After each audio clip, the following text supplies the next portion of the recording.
अरे विधायक जी मैं आपको टारगेट क्यों करूंगा, आपकी सरकार होती तो करता भी, मैं मजबूरों पे वैसे ही प्राण नहीं करता,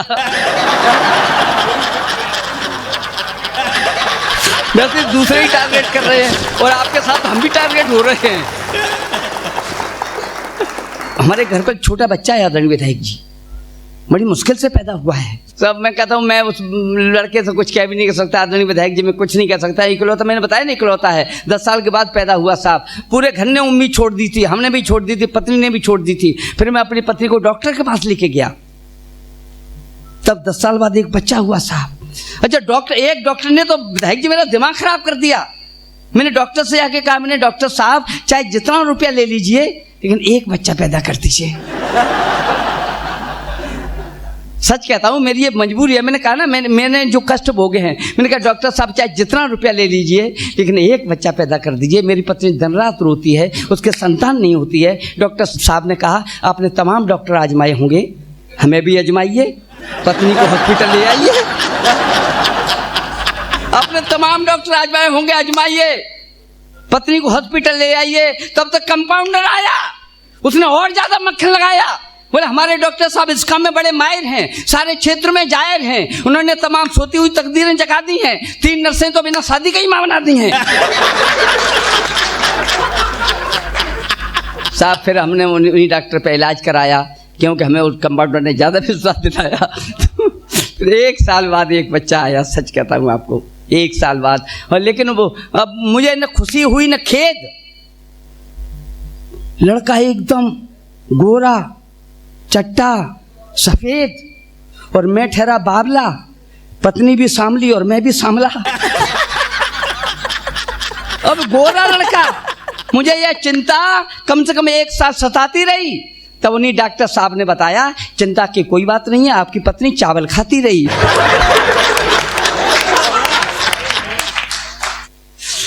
मैं आदरणीय अध्यक्ष महोदय, मुख्य अतिथि जी, आदरणीय बंटी भैया, आप मैं सबका अभिनंदन करता हूँ। आदरणीय मंच को प्रणाम, जी को प्रणाम, यशोरी भाई जी को प्रणाम। आदरणीय अशोक भाई ने कहा इस कार्यक्रम की शुरुआत में विधायक जी अशोक जी ने कहा कि मैं साइकिल चला रहा हूँ। ये बात आप व्यर्थ में बता रहे हैं। सबको मालूम है कि 90% यादव आजकल साइकिल ही चला रहे हैं।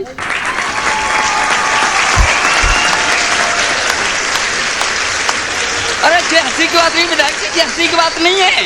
हंसी की बात तो ये है कि ये बात मेरे दिल को बड़ा खरोंच रही है। वो सब यादवों के साइकिल चलाने के बावजूद भी इटावा से लखनऊ नहीं पहुंच रही है।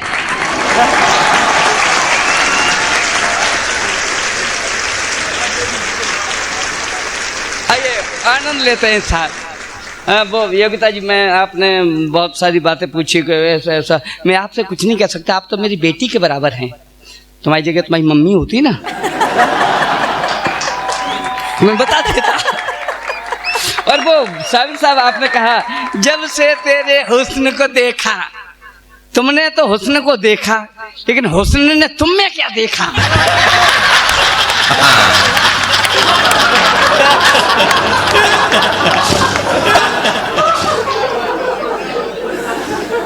नहीं देखिए, प्यार मोहब्बत में दोनों पक्ष देखे भाले जाते हैं और एक तरफा पक्ष में ऐसे लोग नीले ड्रम में डाले जाते हैं।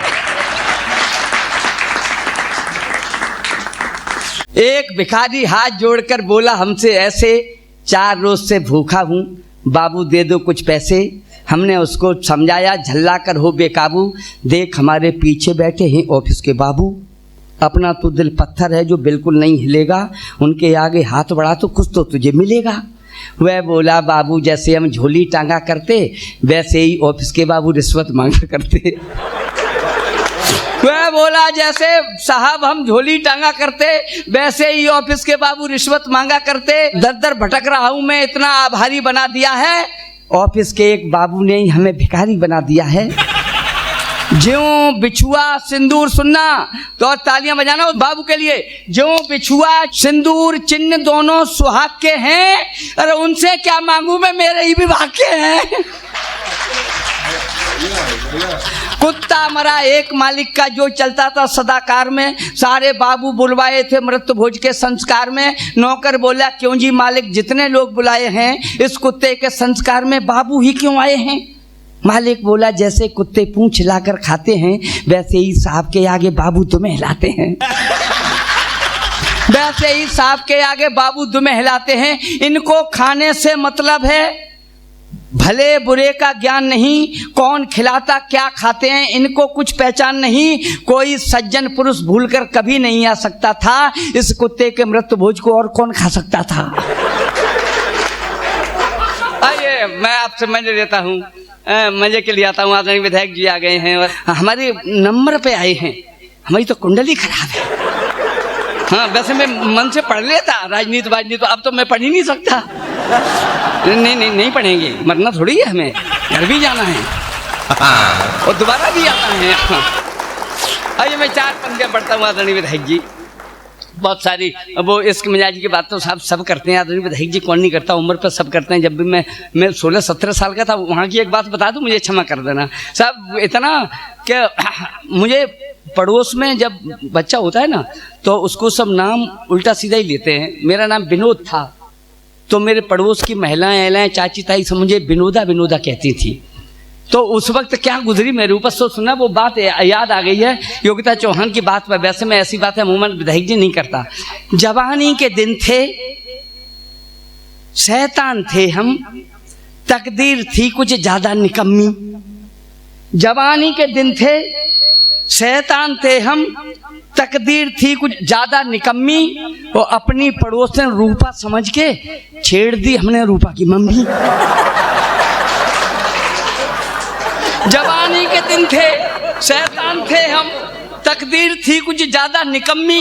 अपनी पड़ोसन रूपा समझकर छेड़ दी हमने रूपा की मम्मी। और मेरी नहीं पोल पापा की खुल गई। मेरी नहीं पोल पापा की खुल गई। जब राग बुढ़िया ने अपना अलापा, क्या कर रहे हो 6 ही बजे हैं, बड़ी जल्दी आ गए विनोदा के पापा। बढ़िया बढ़िया ये स्थितियाँ हैं साहब। आइए मैं ऐसी बातें नहीं अमूमन करता हूँ और कुछ रखा नहीं है साहब विधायक जी, सच कहता हूँ। देखिए जे विनोद राजयोगी के आप ये सोच रहे होंगे कि जी आदमी बहुत खुश रहता है जीवन में, लेकिन आदरणीय विधायक जी में इतने कष्ट झेले हैं, हमने इतने कष्ट झेले हैं और उन कष्टों को हमने हंसी में तब्दील कर लिया है। आपको हंसी आती है उन पे। मुश्किलों ने हमको निशाना बना लिया, हमने उन्हें जीने का बहाना बना लिया। मुश्किलों ने हमको निशाना बना लिया, हमने उन्हें जीने का बहाना बना लिया। जिंदगी में इतने कष्ट मिले हमको, हमने उन्हें हंसी का खजाना बना लिया। आइए 4 पंक्तियाँ पढ़ते हैं साहब।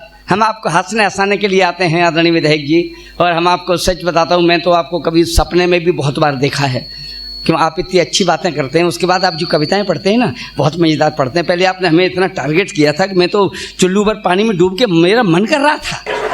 हाँ नहीं आप बहुत अच्छी बात है, लेकिन मुझे बहुत अच्छी लगी और मैं आज तक भूला नहीं उसे। आइए मैं 4 पंक्तियाँ पढ़ता हूँ, सुनना साहब। मैंने कहा था मैं आपको हंसने हंसाने के लिए आता हूँ साहब, और हंसाने के लिए इसलिए आता हूँ कि जो हंसते हैं उनके तेवर गर्म नहीं होते हैं। जो हंसते हैं उनके तेवर गर्म नहीं होते हैं। कोई कष्ट नहीं होता है, सितम नहीं होते हैं। पत्नी खुश, बच्चे मेधावी, डर गम नहीं होते हैं। हंसने वाले लोग देवता से कम नहीं होते हैं। और जो हंसता है उससे कोई कभी नहीं लड़ता है। अगर आपसे कोई लड़ने आ जाए और आप खीसे निपुर दो तो आपसे कोई लड़ेगा क्या? कोई नहीं लड़ेगा साहब। वो तो अभी तक हिंदुस्तान पाकिस्तान की लड़ाई हुई विधायक जी, और हमने खीसे निपोड़ दिया मेरे के आगे लड़ाई बंद।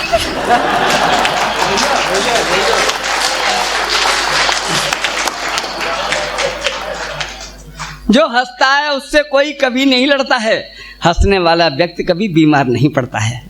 इसलिए आपको हंसाता हूँ साहब। आइए मजे लीजिए मेरे साथ। सब ऐसी ऐसी परेशानी हमारे सामने आई, कहाँ से कहाँ। वो दिन हमारे घर पर छोटा बच्चा है आदरणीय विधायक जी, बड़ी मुश्किल से पैदा हुआ है, शादी के 10 साल बाद पैदा हुआ, सच कहता हूँ आपको। अब इकलौता बेटा बड़ा परेशान करता है, इतना परेशान करता है कि जरा जरा सी बात पे हमें झाड़ देता है। एक दिन उसने मेरा चश्मा तोड़ दिया तो हमने उसे हल्का सा झिझोड़ दिया। उनका गधा कहीं के, तो लड़का तपाक से बोला, पिताश्री तहजीब से रहा करो, हमें गधा नहीं गधे का बच्चा कहा करो।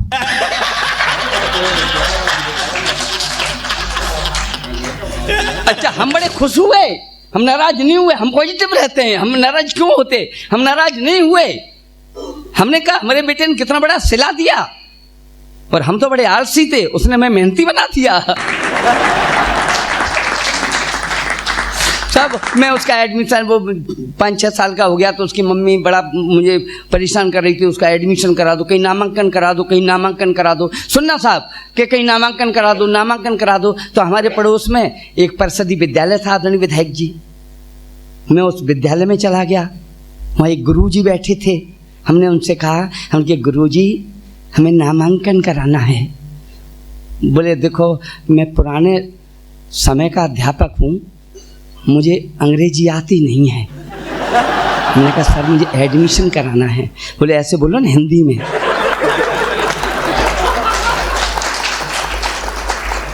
हमने कहा सर हाँ हमें एडमिशन कराना है, आपके क्या क्या सुविधाएं हैं? बोले हमारे यहाँ सारी सुविधाएं हैं, आना फ्री है, जाना फ्री है, बिल्डिंग फ्री है, खाना फ्री है, दूध फ्री है, फल फ्री है, मूंगफली फ्री है, गजक पिट्टी फ्री है, सब कुछ फ्री है। विधायक जी हमारी समझ में एक बात आई, हमने कि सर आपके यहाँ आना फ्री है, जाना फ्री है, बिल्डिंग फ्री है, खाना फ्री है, वस्ता फ्री है, किताबें फ्री हैं, दूध फ्री है, मूंगफली फ्री है, गजक पट्टी फ्री है, तो एक पेंसिल और दे देते, पेंसिल। बोले यहाँ पढ़ाई लिखाई का कोई काम नहीं है। बोले यहाँ पढ़ाई लिखाई का कोई काम नहीं है। मैं लौट के अपने घर आया, मैंने पत्नी से कहा, पत्नी ने हमसे पूछा नामांकन कराए? हमने कहा मैडम हम जहाँ गए थे वहाँ आना फ्री, जाना फ्री, बिल्डिंग फ्री, खाना फ्री, किताबें फ्री, वस्ता फ्री, दूध फ्री, फल फ्री, मूंगफली फ्री, गजक पट्टी फ्री, लेकिन पढ़ाई नहीं होती थी। उसने अपना माथा पकड़ा और बोली हे भगवान तुम पता नहीं किस मुहूर्त में ढले गए, हमने तो तुम्हें स्कूल में भेजा था, तुम अनाथालय में चले गए। सब जो स्थितियाँ हैं स्कूल की, वो एक दिन तो फिर हमने उसी स्कूल में एडमिशन उसका करा दिया। उसके बाद 5 सितंबर को आंखों में क्रोध तमतमाए 2 शिक्षक हमारे घर पर आए। बोले विनोद राजयोगी हमें नहीं पता था आपकी सभ्यता इतनी लचर होगी। आपका जो लड़का है जिसे हम पढ़ाते हैं उसकी धूर्तता बताते हैं, वह लड़का है या हत्यारा है। उसने शिक्षक दिवस पर ही शिक्षक को फेंक कर पत्थर मारा है। हमने लड़के को पास बुलाया, उसे डांटा, एक मारा चांटा। मैंने कि अबे सभ्यता के दुश्मन, गुंडों के प्रणेता, तूने शिक्षक दिवस पर ही शिक्षक को मारा, किसी दूसरे दिन मार लेता। हमने कहा तूने शिक्षक दिवस पर ही शिक्षक को मारा, किसी दूसरे दिन मार लेता। तो उस बच्चे का जवाब सुना साहब, वो बोला कि पिताश्री मैं दूसरे दिन क्यों मार लेता, अगर इन्हें शिक्षक दिवस इतना ही प्यारा था तो इन्होंने हमें बाल दिवस पर क्यों मारा था। सब की शैतानियों से विधायक जी परेशान है ना। वो अब तो 10-12 साल का हो गया, लेकिन आज भी चम्मच से दूध पीता है। आदरणीय अशोक भाई चम्मच से दूध आज भी पीता है। उसकी मम्मी रोज सिखाती है चम्मच छोड़ दे, गिलास से पी, लेकिन नहीं मानता। एक दिन उसकी मम्मी हमसे बोली कि ये मेरे कहने से तो मानेगा नहीं, इनके गुरुजी के पास जाओ। बच्चे गुरुजी की बात मान लेते हैं कि अगर वो बता देंगे कि चम्मच मत पियो तो चम्मच नहीं पियेंगे। तो मुझे स्कूल के टाइम में तो टाइम नहीं मिला, तो मैं एक शाम मैं उनसे मिलने उनके दर पर पहुंचा, प्राइमरी के अध्यापक के। जब मैं घर पर पहुंचा हमने देखा उनकी पत्नी दूध में चीनी मिला रही थी, लिए हाथ में चम्मच उनको बड़े प्यार से पिला रही थी। लिए हाथ में चम्मच उनको बड़े प्यार से पिला रही थी। हमने पूछा क्यों जी मैडम, अच्छे भले दिखाते हैं, आप इन्हें क्यों दूध पिलाती, क्या खुद नहीं पी पाते हैं? वे बोली जी कुछ मत पूछो, अभी चबाते होठ जाएंगे, अगर हाथ से नहीं पिलाऊं तो धरती पे लौट जाएंगे। अगर हाथ से नहीं पिलाऊं तो धरती पे लौट जाएंगे। संगत का प्रभाव पड़ा है, भाव विवेक ही खो गए हैं। बच्चों को ये पढ़ा पढ़ा कर बिल्कुल बच्चे हो गए हैं। बचकानेपन का बुढ़े पर रंगा नोखा चढ़ा दिया है। ये कुछ नहीं पढ़ा पाए, बच्चों ने इनको पढ़ा दिया है। तो साहब एक दिन तो डायरी लेके आ गया विधायक जी, मेरे पास डायरी लेके आ गया। बोले पिताश्री मैंने कविता लिखी है। मैंने कहा अरे तूने कविता भी लिखना सीख गया? बोले हमने कविता लिखी है। अब मैं एक इंटर कॉलेज का प्रिंसिपल रहा, उसका चाचा एक लेक्चरर रहा, उसकी मम्मी प्राध्यापिका, और वो हमें कविता अब उसने मैं सुनाई, सुनिएगा आप भी सुनिएगा। मैंने कहा सुनाओ बेटे। उसने कहा गर्मियों की छुट्टियों में गणेश जी शंकर जी के साथ हिंदुस्तान का दौरा करने आए। माला पहना लो बाबा, पहनाओ पहनाओ पहनाओ पहनाओ पहनाओ। अच्छा अच्छा ठीक ठीक ठीक ठीक ठीक।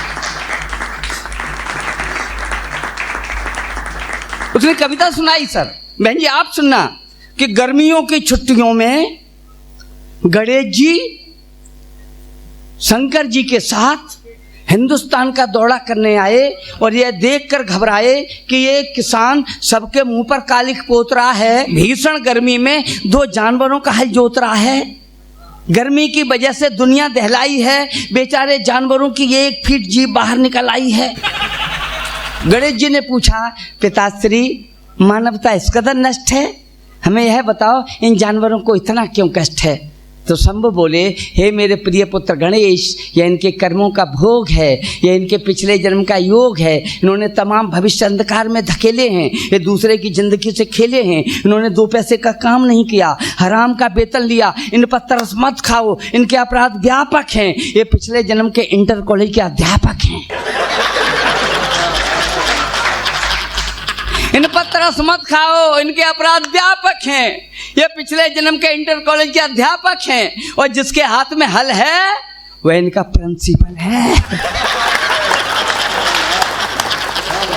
इधर तालियां नहीं, प्रिंसिपल साहब तो नहीं बैठे कोई? मुझे पता नहीं था। नहीं आप तो अच्छे प्रिंसिपल हैं, वो आपके ऊपर नहीं। इटावा के किसी भी क्षेत्र के प्रिंसिपल से कोई जुड़ाव नहीं है, ये सब उधर की बातें हैं, मैं साइड की है ना।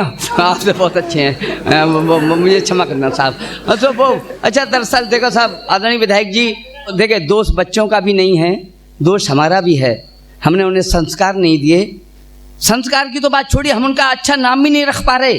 पहले कितने अच्छे नाम होते थे, राम, कृष्ण, लक्ष्मण, भरत, शत्रुघ्न, युधिष्ठिर, भीम, निकुल, सहदेव, सिकंदर, अशोक। और आजकल मालूम कैसे नाम होते हैं? गुच्चू, मुच्चू, गोल्डी। पता ही नहीं लगता कि लड़का है या मसाला है। और यहाँ तक तो फिर भी अच्छा है आदरणीय विधायक जी, हमारे मित्र हैं कामरेड, उनकी 2 लड़कियां, एक का नाम मारुति, एक का नाम मोपेड।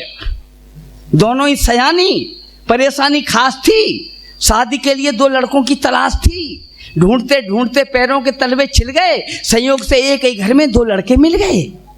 कामरेड साहब ने कहा हुजूर आपके 2 लड़के हैं, मेरी 2 लड़कियां हैं, अब परेशानी ज़्यादा मत दीजिए, दोनों को कबूल कीजिए। वैसे तो लड़के तमाम हैं, लेकिन हम वर्णी के योग्य वरना चाहते हैं, इसलिए मारुति और मोपेड आपके हवाले करना चाहते हैं। ठाकुर साहब की खुशी में मूंछें हिल रही हैं। उन्होंने समझा मारुति और मोपेड हमें दहेज में मिल रही हैं। कहने लगे देखो भाई अभी हमारे लड़के मारुति और मोपेड लायक नहीं हैं, फिर भी अगर आपकी इच्छा है तो कर जाइए। मोपेड हमारे लिए हो जाएगी, मारुति किराए पर उठा दिया करेंगे। सबकी स्थितियां हैं। अभी विधायक जी सुने, देखिए मैं दिमाग से लिखता हूँ और मेरी कविता सुनने के लिए दिमाग थोड़ा सा लगाना पड़ेगा, थोड़ा सा तन्मयता से सुनना। बेटा MA पास, बहू BA पास है हमारी। बेटा MA पास, बहू BA पास है हमारी। हम छल छंदियों के छंद में चले गए। गाय वाला शुद्ध घी यज्ञ में जला दिया है, मेरे खाने वाले आलू तेल में तले गए। बेटा MA पास, बहू BA पास है हमारी। हम छल छंदियों के छंद में चले गए। गाय वाला शुद्ध घी यज्ञ में जला दिया है, मेरे खाने वाले आलू तेल में तले गए। क्वार के कनागतों में कक्का करें काँव काँव। 20 साल पहले जो आग में जले गए, चाची जी की पूरी रात करवा चौथ में कटी, चाचा सुबह 4 बजे स्वर्ग को चले गए। आप तो बहुत अच्छे लोग हैं, ऐसे अच्छे लोग होते हैं।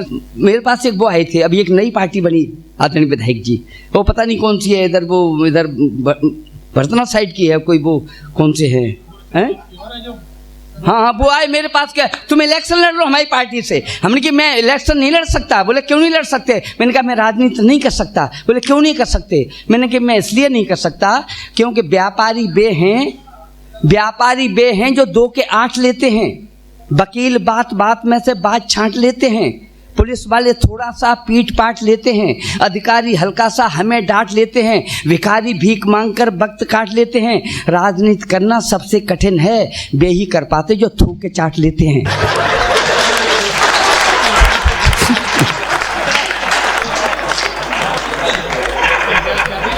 एक बार तो चल गया, आप दोबारा फिर पढ़ो विधायक जी के आगे क्या? ये कुछ नहीं करेंगे, जानते हैं नहीं, वो दरअसल अच्छे राजनेता होते हैं ना, वो वाकई कुछ नहीं मानते हैं। और ये एक बार विधायक जी के लिए ताली बजा दीजिएगा, मुझे गर्व है उनके ऊपर। हाँ हाँ हाँ हाँ, मैं पढ़ रहा हूँ और हमें ऐसी बातें करना नहीं चाहते हैं। और क्या नहीं प्रधान, अच्छा देखो प्रधान जी बैठे तब प्रधान जी कविता सुनवा रहे हैं, है ना। दरअसल विधायक जी, मैंने कहा ना, हमें परिस्थितियों ने इतना तोड़ा है। मैंने MSc मैथ्स करने के बाद, बेटा तुम सुनना, हमने एक ही आवेदन भरा साहब, एक आवेदन केवल UPSC का, और उस पर 3 आला अधिकारियों के हस्ताक्षर होने थे, VDO साहब के, तहसीलदार साहब के और DM साहब के। मैं सबसे पहला आवेदन अपने VDO साहब के पास लेकर पहुंचा। हम क्या आदरणीय VDO साहब, इस पर हस्ताक्षर कर दीजिए। VDO साहब बहुत ही ईमानदार आदमी थे, उन्होंने हस्ताक्षर कर दिए। उसके बाद उनके बगल में जो बाबू बैठता है ना, उसने कहा ए हस्ताक्षर हो गए? मैंने कहा हाँ सर हो गए। बोले 100 रुपये लाओ। मैंने कहा 100 रुपये किस बात के? बोले हस्ताक्षर कराने के। मैंने कहा सर मेरे पास तो 100 रुपये नहीं है। बोले 100 रुपये नहीं है, हस्ताक्षर कराने चले आए, शर्ट उतारो। उन्होंने सर मेरी शर्ट उतार ली। उसके बाद मैं तहसील में पहुंचा। तहसीलदार साहब बड़े सज्जन व्यक्ति थे, ईमानदार थे, उन्होंने हस्ताक्षर किए। उसके बाद पेशकार साहब बैठते हैं ना, उन्होंने कहा इधर आओ, हस्ताक्षर हो गए? मैंने कहा सर हो गए। बोले 200 रुपये लाओ। मैंने कहा सर हम 200 रुपये दे लेते तो VDO के बाबू हमारी शर्ट क्यों ले लेते? बोले शर्ट दे आए, पैंट उतारो। सर उन्होंने हमारी पैंट उतरवा ली। गरीबी इतनी थी उन दिनों, 50 साल पहले कि हम बनियान पहनते ही नहीं थे।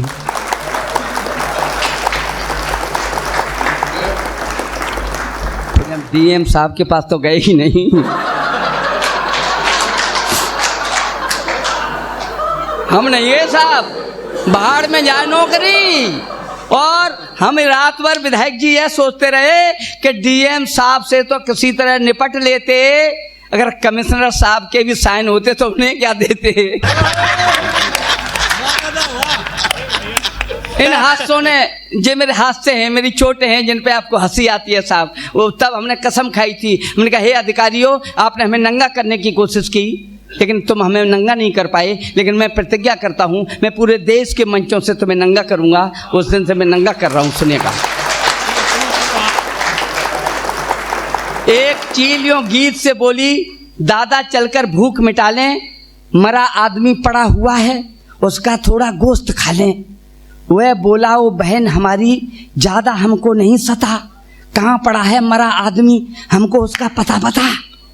वह बोली तहसील के अंदर जहाँ पर खंबा गड़ा हुआ है, ठीक उसी खंबे के नीचे मरा आदमी पड़ा हुआ है। सुनकर गीत बड़ा गुस्साया, बोला तुझसे बहुत हड़े हैं, उल्टी सीधी बातें करती, वहां गीत तो बड़े बड़े हैं।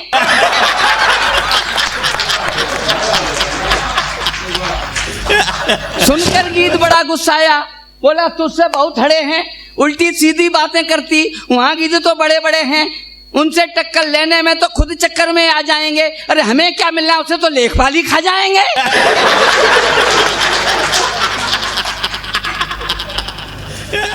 अरे सर बहुत सारी बातें हैं। एक प्रधान जी के पेट में हुआ दर्द, सुनना, एक प्रधान जी के पेट में हुआ दर्द, उन्हें अस्पताल लाया गया, उनके पेट का अल्ट्रासाउंड कराया गया।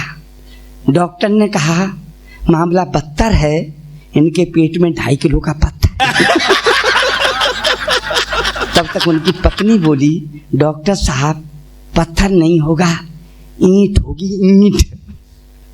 पत्थर नहीं होगा, ईंट होगी, ईंट। हमने तो बहुत मना किया था लेकिन नहीं माने, लोभ में आ गए थे। जब इन्होंने गांव का खड़ंजा बनवाया तो कुछ ईंटें खा गए थे।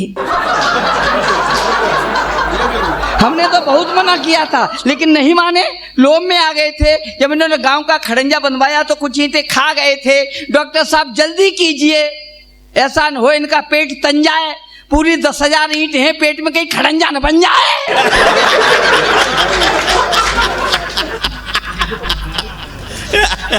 वो हाँ वो भी सुन लीजिएगा। वो एक जज के पेशकार पड़ गए बीमार, आनंद लेना साहब, एक जज के पेशकार पड़ गए बीमार। मैं पीछे दरोगा जी आए विधायक के साथ, कितने हंस रहे हैं बाबा, मस्ती ले रहे हैं। भाई जब पुलिस वाले बहुत अच्छे होते हैं।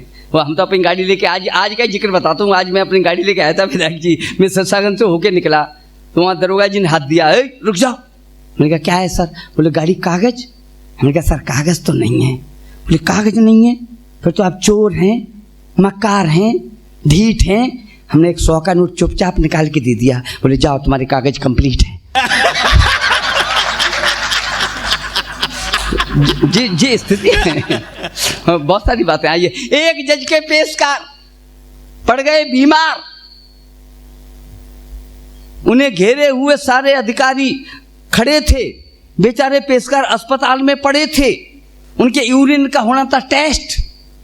3 घंटे का समय किया बेस्ट, डॉक्टरों ने सारी युक्ति लगाई मगर पेशकार साहब को पेशाब ही नहीं आई।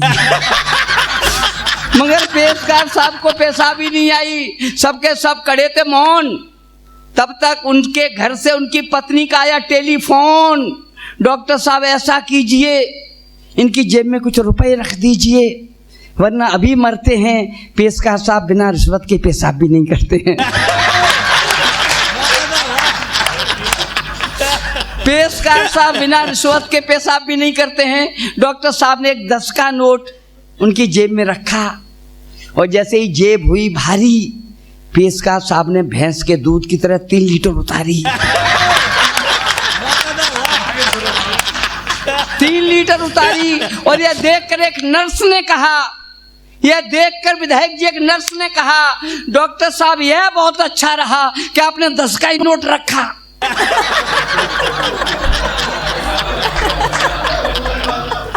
यह बहुत अच्छा रहा कि आपने 10 का ही नोट रखा।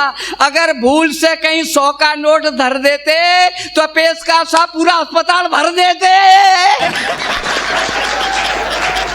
आइए साहब, मैंने आपको बहुत हंसाया। गुरुद्वारा मैं बहुत शाम तक आपको हंसा सकता हूँ। मैंने ऐसा कोई विभाग नहीं है जिस पर नहीं लिखा। मेरे ऊपर 11 मुकदमे लगाए गए और उन 11 मुकदमों को झेलते हुए मैं वही कविताएं आपके सामने पढ़ता हूँ। गांव का एक आदमी था, वक्त का मारा हुआ था, गरीबी से जुआ में जिंदगी हरा हुआ।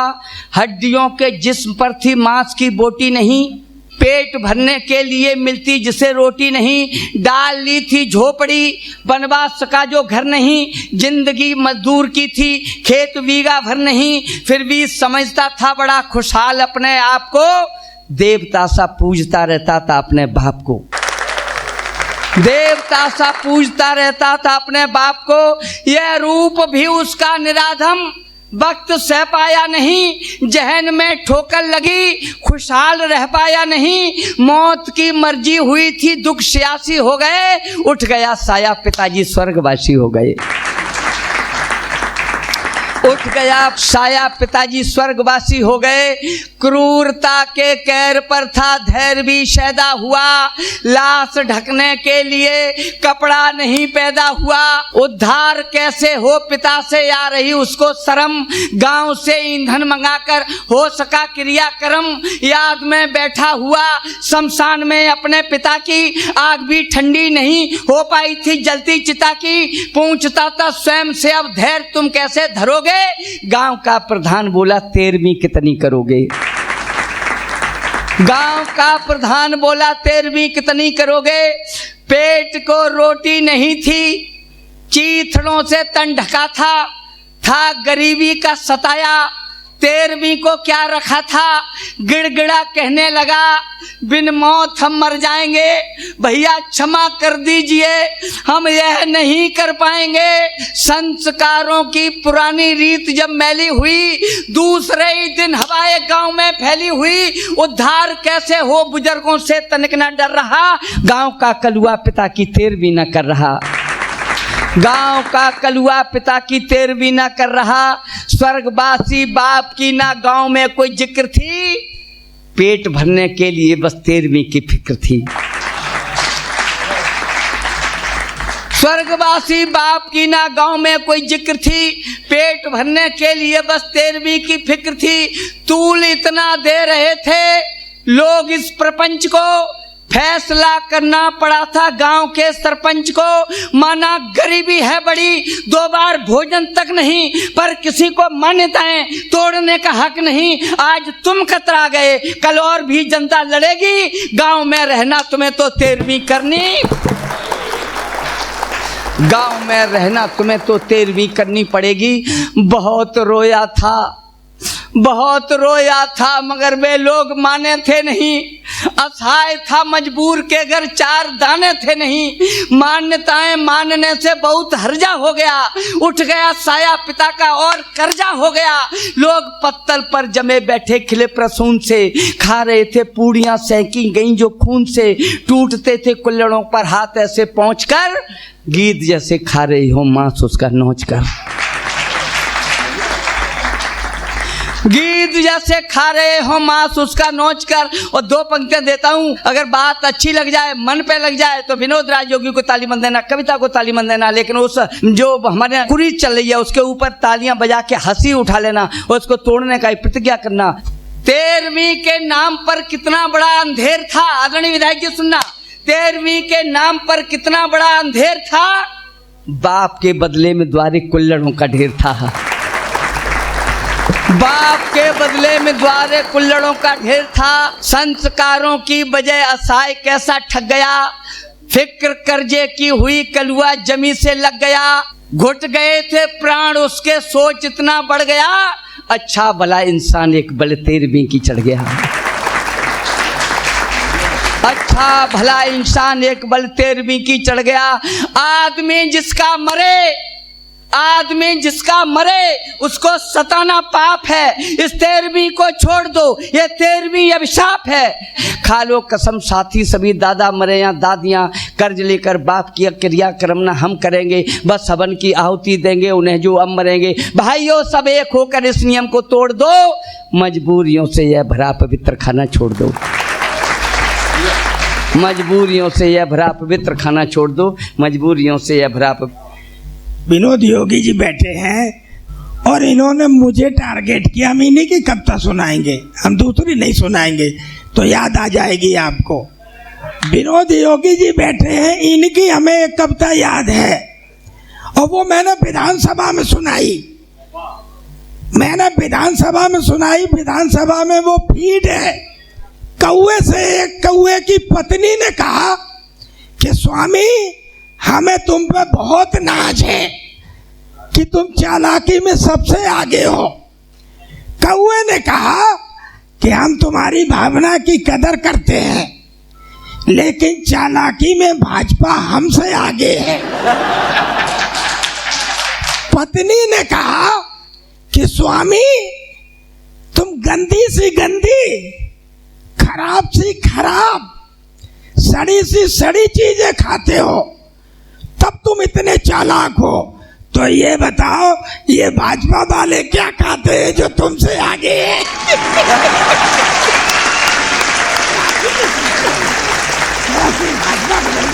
ठीक है।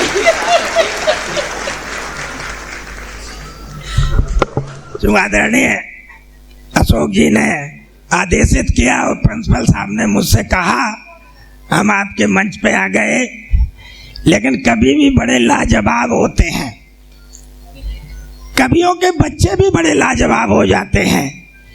विनोद योगी जी आज कोई छोटे कवि नहीं है।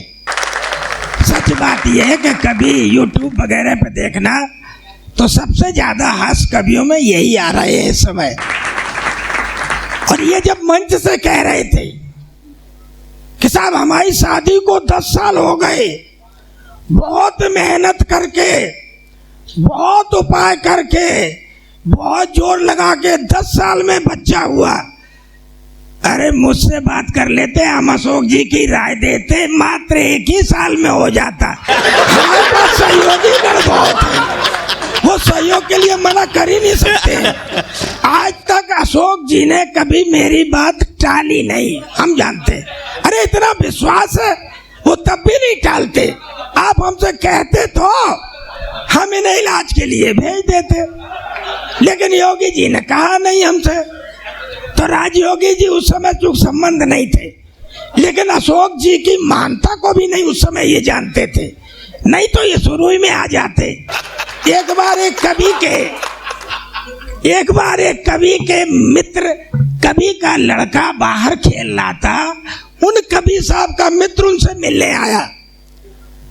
उसने बाहर देख के कहा कि बेटा पापा घर पे हैं, तुम्हारे पिताजी घर पे हैं? बोले कौन से पिताजी? बोले कौन से पिताजी? बोले हाँ। बोले तेरे कितने पिताजी हैं? बोले 5। तो बोले 5 कौन कौन से बता तू? बोले पहले तो वो जिन्होंने हमें जन्म दिया, और बोले दूसरे जो उनके पत्नी के पिताजी हैं वो क्या हुए? वो भी तो पिताजी हुए। बोले हाँ चल 2 मान लिए, अब तीसरा बता। बोले तीसरे महात्मा गांधी बापू, पूरे देश के बापू तो तुम्हारे नहीं है, तुम उनसे अलग हो। बोले हाँ चल 3 मान लिए। बोले तो चौथा बता। अरे परम पिता परमात्मा, उनसे भी हम लोग कहते हैं, तो वो भी तो हुआ, अब तू 5वां बता। बोले 5वां कभी कभी गर्ज में गधे को भी तो 5 तो है ही। उसने कहा ये तो बहुत बड़ा बदमाश लड़का है। उसने जाके उनके पिताजी से शिकायत की। अंदर जब पहुंचे बोले तुम्हारा लड़का तो यार बड़ा बदमाश है। बोले क्यों? बोले वो ऐसे ऐसे हमसे कह रहा था 5 पिताजी। कौन से पिताजी? बोले मुझे पता है, उसने तुम्हें 5 ही बताए, 6वां हम बता दें? बोले हाँ बताओ। कि तुम मन में कह रहे हो कि ये तो बेंचोद हमारा भी बाप है, कभी ने तो अंधेर कर दिया, तो इसलिए हम इनसे क्षमा मांग लेते हैं दूर से ही। योगी जी ने पिछली बार नेताओं को बहुत ढंग से धोया था, तो इसलिए चले आते ही हमने इन्हीं को प्रणाम किया।